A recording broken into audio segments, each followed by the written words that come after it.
Welcome to our Women in Leadership New Power Education session. I am thrilled to introduce Adelaide Steedley, the president of New Power Education, and Shafiqua Little, PhD, the chair of New Power Education's Clearinghouse Project. Adelaide is the senior director of strategy, policy, and innovation in Atlanta Housing. An Atlanta native, her background is affordable housing and community development. Her areas of interest are affordable housing, wealth inequality, and racial justice. Shafiqua is a policy associate for Research for Action, a Nebraska native and a former school teacher. Her professional background is rooted in public education. Her areas of interest focus broadly on the interaction of race and class in education policy and practice. New Power Education is a nonpartisan nonprofit focused on educating and encouraging women to engage in all areas of public service. This includes running for public office, serving on community boards, achieving appointed office, and volunteering in political campaigns or offices. The nonprofit has created a series of videos focused on assisting women to learn more about the journey to public service. Donations to New Power Education are charitable donations. New Power Education is a companion 501c3 nonprofit organization independent of New Power PAC, a nonpartisan political action committee.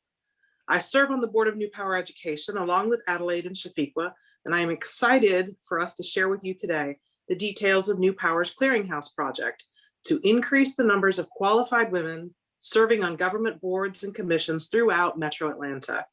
And with that, here are Adelaide and Shafiqua. And thanks, ladies, for being here today.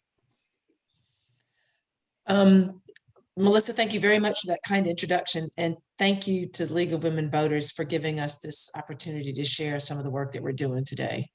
Shafiqua and Melissa, I'll share my screen now. Okay, and then we will work our ways through the PowerPoint. Hold on. There you go. Outstanding. So the presentation today, the topic of the panel is the opportunity of boards and commissions. And the agenda for this brief presentation, we want to try and make a brief presentation and set the context. And then hopefully, I thought I had turned this off. I'm sorry, y'all. So what we were hoping to have today is a discussion about the importance of and the roles boards and commissions can play.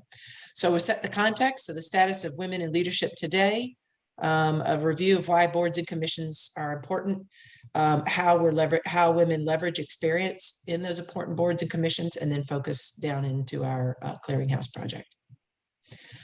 So very quickly, the mission of New Power Education is to inspire and empower women statewide to become involved with their communities through advocacy, civic engagement, networking, and public service. So as Melissa said, we really focus on sort of priming the pump for women if they so choose to run for office. So what do women in politics look like globally in general today? So this is a very complicated map, but it's pretty straightforward. It's a color-coded map of the world based on the percentage of women in elective bodies.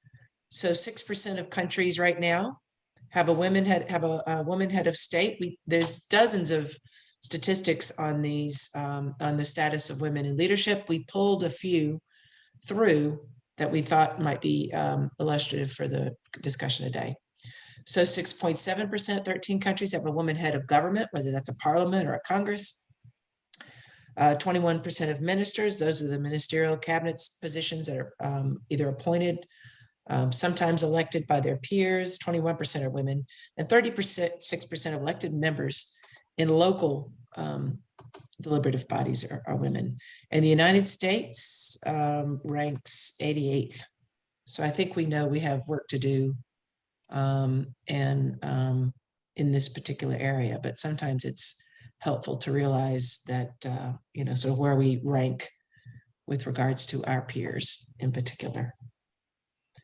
More specifically, within the United States, we lag the world in these key global benchmarks. We obviously have never had a female president. We certainly got the vice president now. 26% of our Congress are women, 16% of our governors, and 31% of all statewide offices are held by women. While times are changing, so this data we found all of our data sources are in the PowerPoint at the very end. So this was a nice snapshot of some data that we put into a chart. So we know that times are changing in terms of female representation. However, those rankings vary state by state considerably. So this map shows the ranking among state legislatures for the proportion of women. And so Georgia is in that second quartile.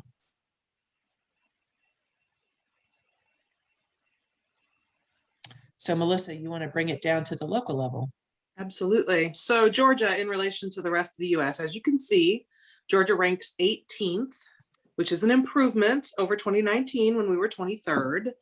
And we have no US senators, although we did for a moment have a senator that was woman. She is no longer our senator. We had previously a female senator, but it's been a very long time. 29% of our US representatives are women, 4 out of our delegation of 14.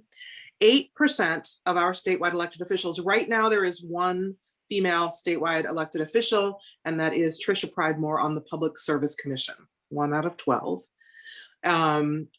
When you see this check mark, that means we're actually meeting the expected or national standard, which is 30% of our state Senate is female, and 34% of our state House of Representatives is female. But the interesting thing about it is when you look at our state in relation to the region, we're surpassed only by Florida, which is 15th. And when you look at all the states around us, we are doing so much better than they are. There is so much room to go and grow, but we are better. And for those who are wondering who's 50th, West Virginia. West Virginia ranks 50th in female elected officials in the United States. But as of 2020, Georgia is actually still on a rapid rise. And we now have, for example, Cobb County Commission is all female. And every Metro Atlanta Core County DA is a woman.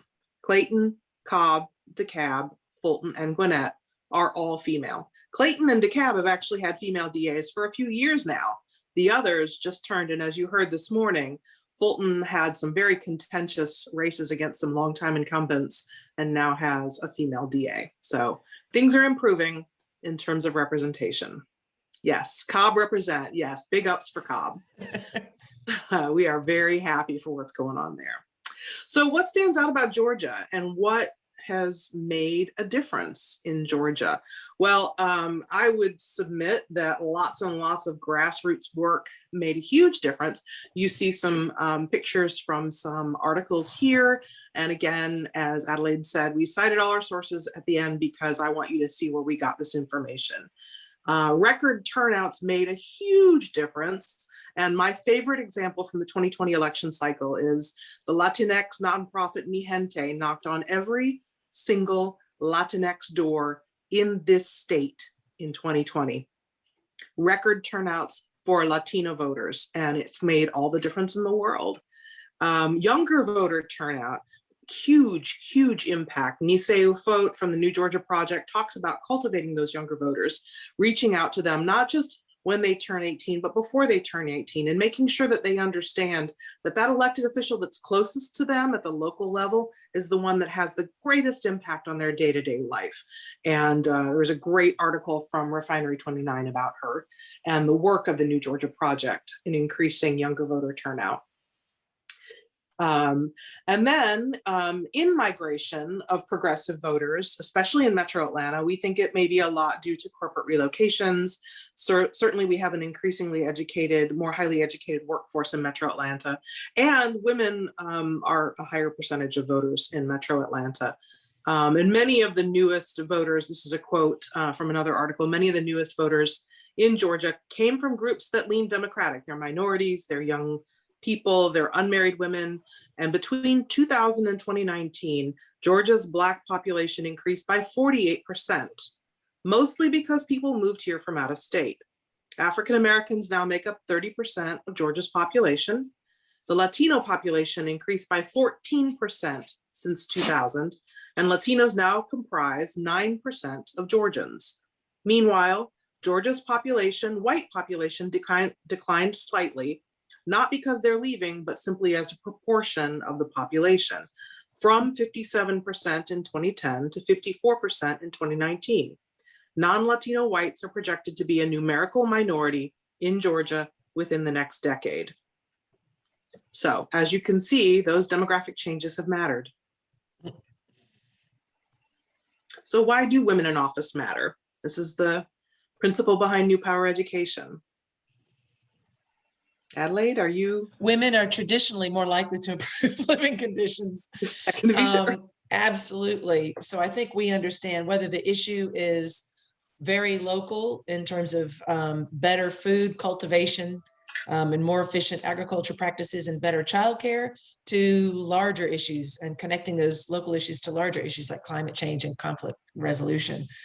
One of the several studies have shown that a lot of the decrease in civil war in places like in some countries in Africa has been due to the rise of better representation of women in local and elected national politics. Studies have shown that women are more likely to be bipartisan. I think we've seen that example firsthand. And for the first time in US history, women are more likely to be more educated. So we've been watching this trend for years. So in the mid 90s and early 2000s, there started to be more women PhD graduates, and then it was more master's graduates. And then last year, for the first time, more women are more likely than men to have a bachelor's degree. So the proportion of graduates has surpassed 50%, even at the undergraduate level. And to the extent that expertise matters in dealing with some of these issues, women are more likely to be more educated. And our presence in electoral politics is growing significantly. And whether we're lobbying, whether we're crafting legislation, whether we're recruiting new voters, and whether we're running for more offices, we are seeing more. And so our impact is growing. So there's several different paths that women can take to elected office. And one that New Power Education is particularly focused on is serving on boards and commissions prior to being elected. And in what ways are these boards important? So many of us serve on some of these boards already, and most of them are appointed. They're not elected, and thus they're nonpartisan. You are there because you have a certain set of expertise, whether it's local familiarity or whether it is subject matter expertise or a history of working in these issues. And so you have seen the issue morph over years. And it brings local voices to local issues. It offers, the boards offer experience, so it allows women to understand the issues. It allows us to understand process and governance, oversight. It lets us understand institutionally what accountability and transparency look like and how to sustain that, how to maintain accountability and transparency. And then you gain recognition by being on these boards, you gain acknowledgement, and it's an opportunity for you to give back and to raise your stature and your standard in your neighborhood and in your community. And as we've noted, a lot of times it's a springboard to higher elected office. Many times it is. So for example, well, in the context of the city of Atlanta, there are actually 136 boards, at least 136 boards and commissions. And these range from an advisory committee on international relations to youth commissions and zoning review boards. Some of them have as few as 3 members, some of them have dozens of members, and that represents thousands of opportunities. And then also these memberships are often, the appointments are often term limited. So there's a constant rolling need for women to serve for these positions. And as a result, many slots go unfilled. And when those slots are unfilled, it hampers local governance and local representation. So to the extent that the Parks Board isn't completed, then do we know that the agenda in a local parks priorities is being adequately attended to. So here's just a slot of some of the boards, the names of the boards in Atlanta. It's just the Quarry, Beltline, Oversight, the Infrastructure Stakeholder Committee, Judicial Commission, Keep Atlanta Beautiful Commission, License Review Board. Something's going on with my slide. There you go. Pension Board. So some of these are more well-known and some of them are ad hoc and some of them are long-standing. So sorry, y'all. There you go. And Listen, what are, that would be just my main concern would be. hello? Oh, okay. So are there women who've successfully taken this route? So I'm going to try and show, we found a wonderful video, very quick 1.5-minute video from the Fort Valley Mayor, Barbara Williams.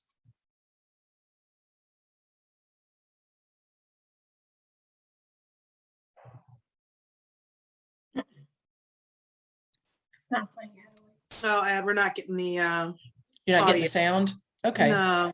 So we didn't know whether it would work or not, but this is a wonderful video and the link is in the PowerPoint.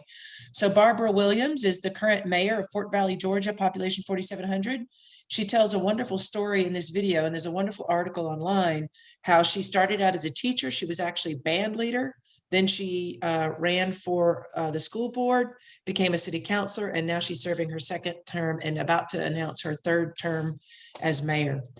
Another example that we found was Felicia Moore. So I think many of us in Metro Atlanta are familiar with her. She's the current president of Atlanta City Council. She started out in her local neighborhood association and served on her MPU chair. So those are neighborhood planning units for those outside the city of Atlanta. And the neighborhood planning units in the city of Atlanta hold sway on building permits, historic designations. They have tremendous, they're a tremendous resource for the governance of the city, and they hold a fair amount of power. Then she ran for city council in District 9. She's currently serving as the president of the Atlanta City Council. And so the video here from the Atlanta Voice website talks about how she walked through that process. And now many of us know her as the 2021 candidate for the mayor of Atlanta. And then mayors itself become important stepping stones for public office. So I'm gonna move up. I'm not sure why it keeps going backwards. There you go. Okay. What are some other examples? So many of you might know Denise Majette. Yep. Maybe Melissa, you want to introduce these folks? Absolutely. So some of us who've been in Metro Atlanta for a minute understand and remember Denise Majette, but she got her start after finishing law school as an administrative law judge for the State Board of Workers' Compensation. She was a state court judge in DeKalb County. She ran for and won a seat as a U.S. representative from 2003 to 2005. At which point I believe she left to run for Senate and is no longer in elective office, but served in a variety of capacities before running at the district, U.S. district level. Another example is Karen Handel. She was a U.S. representative from 2017 to 2019, but prior to that time, she was the elected chair of the Fulton County Board of Commissioners. She served as Secretary of State and has run for governor. I think she ran for governor in 2010. And so another example of a woman who served at various levels in appointed office before she ran for elective office. And then our last example is, again, our Cobb County Commission, and members of the Cobb County Commission served on parks boards, neighborhood safety boards, the Board of Zoning Appeals, Redevelopment Committee, on the Comprehensive Land Use Planning Committee, and in many other capacities. It's very powerful, our belief that serving in appointed office is the gateway to running for elective office. So how do we create those opportunities? And how does New Power Education plan to help create those opportunities? All right, so in 2020, New Power formed a task force charged with connecting women who are committed to making a positive change in their communities to open seats on municipal and county boards, commissions, authorities, and councils. And we wanted to make sure that while doing it, we were increasing both participation and accessibility. And so as an organization, we thought this idea would be best conceived by creating an interactive online experience, sort of like a social network experience where women, well, members who in this case are women, would be able to build a profile page in the Clearinghouse database outlining their skills and their interests. And then elected officials would then use the Clearinghouse to easily sort through candidates and match with members according to their expressed interest and skills. And we would track that or those interactions, essentially like the number of matches made or positions filled, areas of appointment, and just et cetera, just to kind of evaluate and measure our reach and effectiveness. And so far, we have made some significant strides in a short amount of time. Again, this idea was conceived just in 2020. But we have, as I stated, created a task force comprised of a diverse set of women from various professional sectors. Both Melissa and Adelaide are part of that task force. We've also drafted an RFQ outlining our project goals, our target audience, and even our website functionality. And we are now currently taking steps to identify potential vendors and solicit contracts. We are at the same time working to expand our membership. We want to start building the Clearinghouse member database and also expand our organizational membership. And I believe on the next slide, you don't have to go to it, Adelaide, but on the next slide, if you are interested, in our movement and what we're trying to do, there is a link on the next slide directing you to our website to join us as we embark on this amazing endeavor. And so we originally planned to launch the Clearinghouse this spring, but aside from COVID, we realized that the project is a little more complex than we imagined. But we are slowly but surely making strides, and we hope to launch sometime next spring. And so that's basically like an elevator pitch of what we're doing. But we really wanted to kind of maximize this time to hear from you all. We recognize that this is a room of amazing thought leaders, and so we would be remiss if we didn't open the floor and offer, feedback, critique, anything as it relates to our goal of creating this interactive experience. So with that, I'll pause and open the floor to whatever feedback or dialogue you all have. Thank you, Shafiqua, and thank you from Melissa again for this opportunity. So I think that's the framework of the conversation that we were hoping to have in this group. And Shafiqua put some really great questions out there for discussion. If you guys want to, I'm thrilled that we did this within about 20 minutes, which was our goal.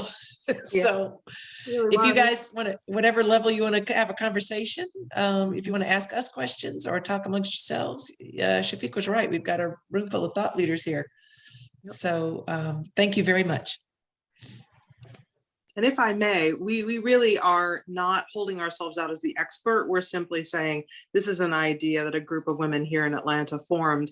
My idea in inviting New Power Education was that this is an easily replicable concept, and it does not have to be in Metro Atlanta. New Power is going to focus on Metro Atlanta for now, and I see no reason at all why a group of intelligent and determined people couldn't replicate this in Savannah, in Augusta, in Southwest Georgia, or anywhere else. It's a nonpartisan concept, and I would love to hear from y'all if you think this is something you would want to do and how you would create it if you were to create it in your own neck of the woods. Would you prefer people raise their hands and get in the queue and unmute themselves, or type into the chat? How would you like, what would your thoughts be? I am open to any and all ideas. If you feel more comfortable in chat, that would be great. If you would rather just ask your question, I want you to feel free to ask your question, unmute yourself and go right ahead. There are some great comments in the chat. Mhm. Cobb represent. Yeah, I think he saw that one. Appointments matter. Yes, they do. How is this different from Georgia Win? Because Georgia Win focuses only on Democratic candidates and candidates for elective office, not boards.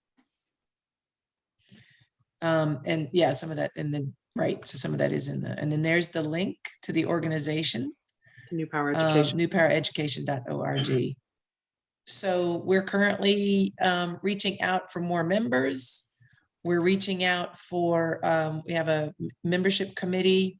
We've got a treasurer's committee. So we have some funds to help support future events. Our website has videos, sort of how-to videos. We've hosted pre-COVID, we hosted some panel discussions. And actually, the two sort of most prominent presenters we had at the last one, which I believe was like November of 2019, you were way back, you know, before BC, was Felicia Moore. And she's like, y'all, I need people to put in these commissions. You guys got to help me out. And Park Cannon, and Park was like, here's my story. And we, you know, what is it, how it started, how it's going. How it's going. So Park is, you know, obviously having a huge impact. There's a small membership fee where we're trying to balance that out. Demetria asks, it's a fantastic question. Because there will be a sustaining cost to set this up and establish it. And we're just trying to break that out now. Go ahead, Shafiqua. No, I was going to say, Susanna, I got an alert saying she raised her hand. So I just wanted, because it went away, and I just wanted to make sure we acknowledged her before my brain forgot. Go ahead. So in terms of, if someone wants to replicate this, do you have advice on how they can do research into what boards in their community are, you know, are open for appointment? Absolutely. Yeah, it's not, there's not a single place for it actually. And that there are some municipalities that I found that say, if you want to join a board or commission, please put your resume right here. Some are very direct about it, and some aren't so direct, but it's a good point in this regard is that it's jurisdictional. So you've got cities, and then you've got counties, obviously, and then you've got some statewide positions as well. But there's not, unfortunately, you know, there's not a single place, and that's part of what we hope this tool can help address. Right. We did find a lot of information initially on government websites, and so there are governments like Gwinnett that put every single appointed board and commission on, including elected as well, on their websites, and they let you see who the membership is. They may even include contact information. There are others who don't make it quite so simple. And when you start drilling down to counties that have 20 or 30 municipalities, that's a lot. That's a lot. And you really need somebody local who could walk you through all the various spots to look. But some of the bigger counties out in other areas may not have as many municipalities. And I think the good thing, again, making lemonade out of lemons, in this time of COVID, governments have gotten used to offering information online because they understand that it's safer than being face-to-face. So you may see more details offered about boards and commissions online.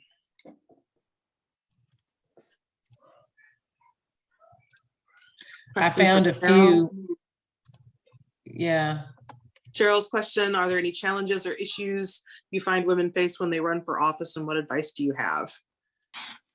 Fundraising. I think that's the biggest issue. And one way to counter fundraising is by having experience that can speak to that.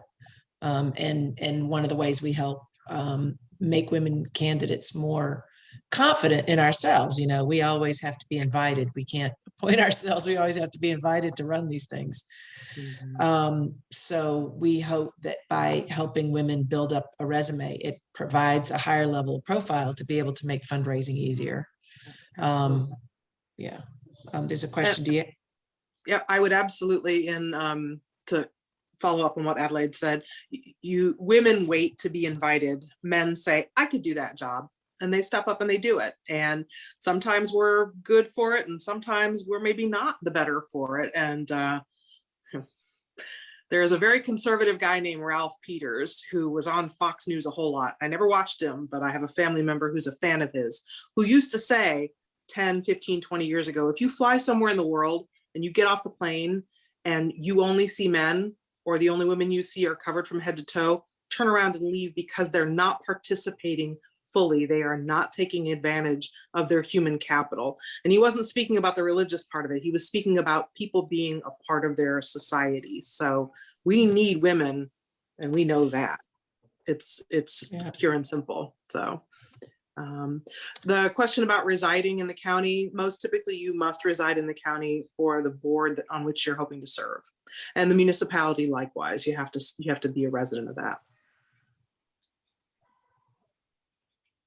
I mean, are there folks here that have had experience where they've wanted to get on a board or a commission, or have sat on a board and commission and saw some of their peers use that as a platform to advance to a higher office, or even to a appointed position as head of a department?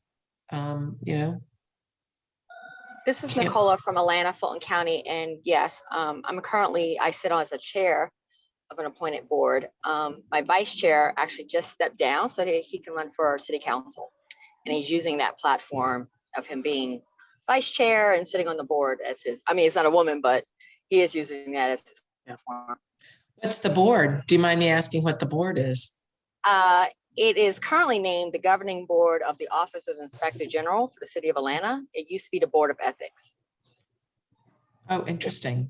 Very cool. Yeah, so we just hired our first Inspector General for the City of Atlanta, hence the name. The legislation changed and everything, and our name changed because now we have to incorporate the Inspector General part of it. So legislation changed in the beginning of January of 2020. And we just hired, and actually she's a female. We just hired our first Inspector General for the City of Atlanta, and she came on board the beginning of this year. Congratulations. I see Marion's got her hand raised. Thank you for that. Hi, I'm in Augusta, and I am just rotating off the library board. This was a gentleman on the board, ran for county office. He lost, but he's now president of that board, of the library board. So I would not be surprised to see him, after getting more exposure, perhaps trying again. So I think that would be a typical example of using it. I would say he was relatively unknown when he ran the first time. He will certainly get more exposure now. And everybody I know, I myself served on a planning commission for a municipality for about 10 years. And then when an open seat came up on the city commission, I ran for that open seat. There were several candidates, and I actually was the only one who had served on any of the city's boards or commissions, prior to running. And I would highly advocate, but I also heard from a lot of people who said, if at first you do not win, run and run again. Run again. There's an interesting question in the chat. I applied for several boards and never got chosen. We're a small town. It seems that only high-power residences get chosen. So I think that's also one of the things that we're hoping with the New Power Education Clearinghouse, that sometimes people turn to their left and turn to their right and sort of recruit the people they know. And what we're hoping is to sort of even that out and have a little bit more opportunities for folks to look broader than just the people that they know or the people that's in their network. So I'm really sorry to hear that. That must be very, very frustrating. I think that sometimes the key to getting on a board is to contribute something, because the people on the board need information. They need really good ways to explain why they've taken different decisions. And often women have an on the ground understanding that is appreciated even by the men who haven't really dealt with these issues in person. And I know that in our hometown in Roman Floyd, some of the people I know who've gotten on boards, they got there inadvertently, but certainly deservedly, because they went to a commission to advocate for something and they had something to offer, and then they were asked to join the board. So that's happened to me. So I think that I think it's the case that there is a little in-group that they select if they're thinking about who they're going to pick, but you can show up and have them think about you. You know, that is such a great point, and I'm so glad you raised that, because that was one of the things that Felicia said, is that if there's an issue that's passionate to you, that's important to you, you find out when those meetings are, and you go to the meetings and you talk to the folks afterwards, and you see who else is in the meetings, and you read the agendas. Thank you very much for making that point, is that you can make yourself, you can bring your profile to those boards and commissions by attending the meetings. And I never want to be an elected official, because I had to run my father for clerk of court until he was 89 and a half, and it was horrible. But I do think that there is, say it doesn't lead to elected office. You've done some of the things that people do in elective office by directing the policy. Yeah, exactly. Without having to go through the fundraising and the election, the electoral politics. I mean, it's a good point, Melissa and Shafiqua, in this point, is that I wonder if that we were so surprised that Georgia was such an anomaly to the other southern states. And it would be very interesting, maybe as a follow-up, to see if we can give any kind of marker, if we can see how many boards and commissions exist in those other states versus how many might exist in Georgia for different, I mean, we have 159 counties, so there's 159 commissions. So that in and of itself might be the difference. It's harder to have a boys club when you've got so many positions that need to be filled. That might be one reason, but it would be interesting to see the difference from one of the reasons why we do stand out. And I hope that gives you hope. You know, somebody said that and Georgia's got Stacey Abrams. God bless Stacey Abrams. We do. We've got several Stacey. I've seen several articles. We've got lots of mini Stacey's coming up as well. Thankfully, and you know, and the leadership that all represents is incredibly powerful. Marion? I see Marion's hand is raised again. I was only going to add that I think it's important to know exactly how the selections are made. Yep. Here in Richmond County, they have a talent bank that is online, but you really are better off if you just simply approach a commissioner, because they make appointments based on their district. So if you live in District 4, you may want to speak to the representative of that district and let him or her know that you have an interest in serving. And then the other thing is, if you have an active observer corps, people will see you when you're in those meetings. That's a good opportunity to introduce yourself to the commission members or board or whatever entity it is you're observing. Yeah, Felicia said, sign up to speak. You know, look at the agenda. You can usually go online in some cases, or go in, you know, a few minutes early and put your name down and speak up for your park, speak up for your childcare, you know, your Head Start, your local Head Start, speak up for budget. Some of the other appointments, it's one of the things I read too, is that the importance of the commission. So commissions that handle money tend to be more important. And if they have budget oversight, they tend to be considered, you know, more complicated, and transparency and accountability tends to be a little bit higher with those types of boards. And so even between boards and commissions, there's a bit of a hierarchy too. You know, but yeah, she did say that, thank you for that point, that, you know, just signing up to speak And then Yeah. you'll find if you start to look, there are some boards and commissions that most people really don't know much about, like development authorities and community improvement districts. CIDs are self-taxing, but development authorities actually obligate municipal and county money. And they operate largely unexamined and very much not followed. And yet they have the capability of spending a lot of money. And I'll just speak to one small town in a neighboring county here to me, where there was the nephew of the one guy and the cousin of the one guy. And they flipped a couple of properties and made themselves about $500,000. And now they are under investigation. And nobody knew anything about this. And, you know, some of the longtime residents are like, oh, we should have known it. And I was like, why weren't people paying attention? Because if the only person you can think of to put on your development authority is your nephew, I'm going to submit that maybe you're not the ideal elected official. Just my opinion, totally could be the best person, but. Yep. No, Tracy, jumping in to share with us? No, maybe not. So. Did we answer? There was a question about whether or not we work with campaign managers. Did you guys address that question? in the chat? We did. Okay. Yeah, I didn't think that we did.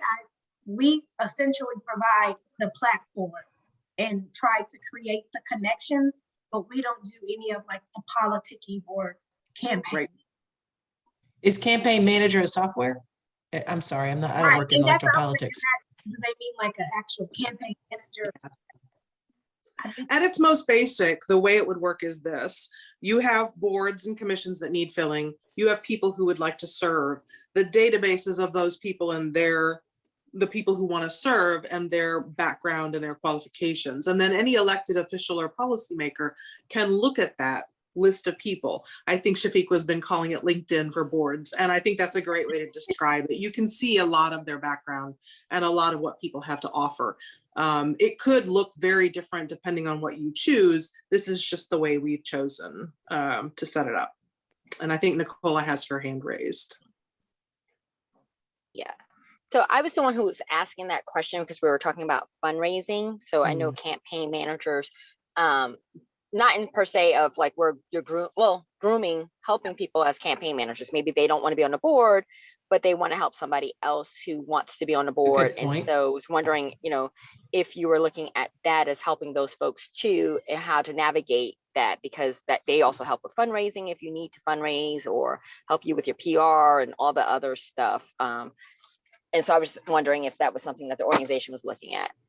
That's a great point. You know, what we had thought about is that the elected officials would register and they're a client of the tool. And those of us that want to serve on boards and commissions would click off, I want to do housing, I want to do, you know, post-secondary education, I want to do zoning, whatever, and then click on, and then the person who is the elected official looking for the appointees would click in what category or what expertise, subject matter expertise they're looking for. And any other kind of character, do they live in this county versus that county? Are you looking for a certain type of background, that kind of thing? But that would be very interesting to include campaign managers as one of the clients of the dashboard. Shafiq, what are you thinking?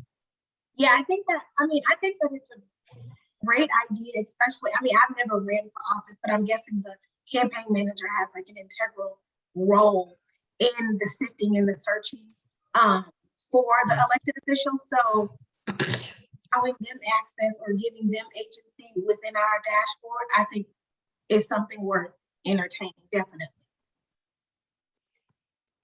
Thanks for that suggestion. That's great. And Hetty in the chat made a nice comment to join the Rotary. And I will second that. I'm not a Rotarian, but I do know lots of very accomplished people. And it is a fabulous network for building relationship, for engaging the community. And in one instance, I know of one gentleman who received a kidney from another Rotarian. So it even went that far. It's powerful. Rotary does amazing work, but there are any number of other organizations too. And, you know, we like League. League is a great way to coordinate and network with your local folks. So I'd advocate for league as well. I was curious if people, when we did some of the research on women in elected office and how it seems to have been such a sharp increase. I'm from Atlanta, but I haven't lived here until 2 years ago. Do people feel that? Do you all feel like the representation of women in Georgia has increased? Are you encouraged by that? I apologize, I haven't listened to some of the other sections, but I was interested in terms of how the data that we presented at the beginning, how it felt on the ground.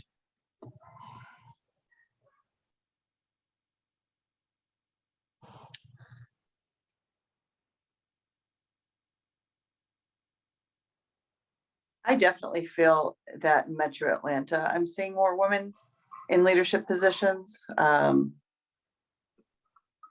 not sure if that's the same experience for people outside, but it's definitely, I mean, most of my elected officials are women. There you go. Just got to get promoting them up more and more. Yeah. Yeah, we had a huge increase in Gwinnett. Yeah, a very huge increase in Gwinnett. I saw Nell raised her hand. Yeah, in Carroll County, we just last year got our first chair of the county commissioner elected woman. There have been women members, but she's the first chair. Awesome. That's Nicola, wonderful. I saw your hand got raised too. Yeah, I was gonna say, I live right in the city of Atlanta, so yes, the women increase, like someone just mentioned Park Cannon, between Park Cannon and Nakia Williams, just, in terms of a bigger level, but even like B. Nugent, who's running, for Secretary of State, we're definitely seeing the women's voice in the metro area just being more increased and vocal, and just even, just running, it's a phenomenal look when we see people who are running. Yeah, I am of the opinion that every single elected official needs a challenger every time. And it doesn't mean that they're not doing their job. It just means we need to keep the process alive and active. We elect them, they don't pick us. And we need to keep that kind of engagement in the electoral process. So I'm very happy to see folks running. Maxie, I see your hand. Hi, sorry, I have my light off, but I just wanted to make a kind of a comment. I see a lot of women engaged and active, connected well locally in the Metro Atlanta area. I'm in Cobb. And so we have a really good network of, I know this person who knows this person really well and intimately. So it's easy to make those connections. Just being a part of LWV, it was very obvious to me that when we were trying to push the census, we don't get those connections so far in rural Georgia. And so even if there were women who were able to run or who were able to bring something very significant, I'm not sure we do a good job of supporting them. There's this one group, Rep Georgia, that I've heard about, that I've tried to attend a couple of their sessions because they do try to teach you what you need to actually be a successful candidate. But I haven't heard them talk about board positions, which is something I would be interested in. I guess my point is, there are groups out there that are looking to help in rural Georgia. And if there's a way to connect somehow with those women, I think that's where we could also get a huge bang for our buck. Those women work hard and we need to bring them in our fold. Where are you located? Oh, I'm in Cobb. We've swung. Well, reach out to us for sure, because, some of us sit solidly downtown. So Cobb is the country for us. And so if you're a gateway, what? Okay. She's in Cobb. Shafiqua, you're saying you're in Cobb? Yeah. You're in Cobb too. But I really, Maxie, to your Because I can speak for yourself. Yeah, really. And I'm out in the, wilds of Smoke Rise, old Stone Mountain, woo, country. But Maxie, to your point, and I completely embrace what you're saying. Such a good point. League doesn't have as much of a presence in lots of parts of Georgia, Southwest Georgia, and some of Northeast Georgia. And I would love to see League have a greater presence. I would love to see more women in elective office in those areas, in all areas. And so part of our ask of y'all is, tell us what you think. Tell us, if you're from that part of the state, if you've lived in that part of the state, if you have ideas about what would help folks not only be appointed to boards and commissions, but actually think of running for office and move into their government and take ownership of it, because I believe it can only improve how we as a state do for the citizens of our state. Well, and join us, reach out to us. We've got in our PowerPoint our email addresses. Reach out to us and join us. We are a small group and we're always looking for more energy and more diversity of location and diversity of experience. And, whether you've sat on an office, in elected office before, or, sit on boards and commissions or thinking about it and want to see this sort of vision come to fruition, we would definitely, if you've got technical expertise, if your company can build this for us, please call Shafiqua. Well, we need that happen. We need that too. Yeah, because part of our role is we've reached that point of kind of knowing what we want to do, and we haven't actually gotten the company to build it for us. So we welcome that if technical, if you have a technical background. We're struggling. Yeah. To be honest, yeah. We're coming up close to the end of our 50 minutes here, and I want to make sure if anyone has a question or a concern, I want to offer that chance before we thank you for your time. I just had one quick question. Ma'am? So I noticed Rebecca lives in Rome, Georgia, and had mentioned that you can't get past sort of this inner network that serves on everything. And I think that's going on in rural South Georgia as well. We have a speaker from Black Voters Matter who said, I think they'd had one woman in the last 40 years elected in her area. And it seems like there is these networks of people that have a lock on everything. I mean, what is your option if you live in one of those places, or how can you ever shake that loose to give somebody a chance to do something? Any ideas? Felicia, going back to sort of what Felicia taught us, is attending the meetings so they know that they're being watched, they know they're being listened to the extent that decisions are being made, and folks need to remember what they said in that process, and trying to hold those organizations accountable and bringing information to those boards that they may or may not be discussing. That's a good idea.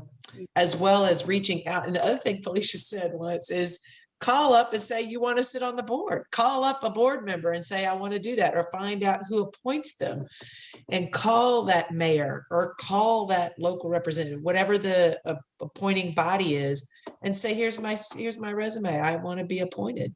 Women don't, as Melissa said, women don't ask. And, obviously change, we are going through a huge amount of change right now, and now is the time to leverage that. Absolutely. And I'll second what Adelaide said. It's you, if they see you enough that they know you by sight, you're just starting to get there. And it doesn't mean they're going to relinquish. Power never relinquishes easily. It just doesn't. But just remember now, there are more women voters than there are men. So if we're voting and if we're showing up, we are an undeniable force. We appreciate y'all very much. Thank you for a great time. And we welcome you to join New Power Education and to share your thoughts and ideas with us. And with that, thanks, Adelaide. Thank you, everybody. Good luck with your convention. I hope it all goes well. Thank you so again. much. All right. Thanks.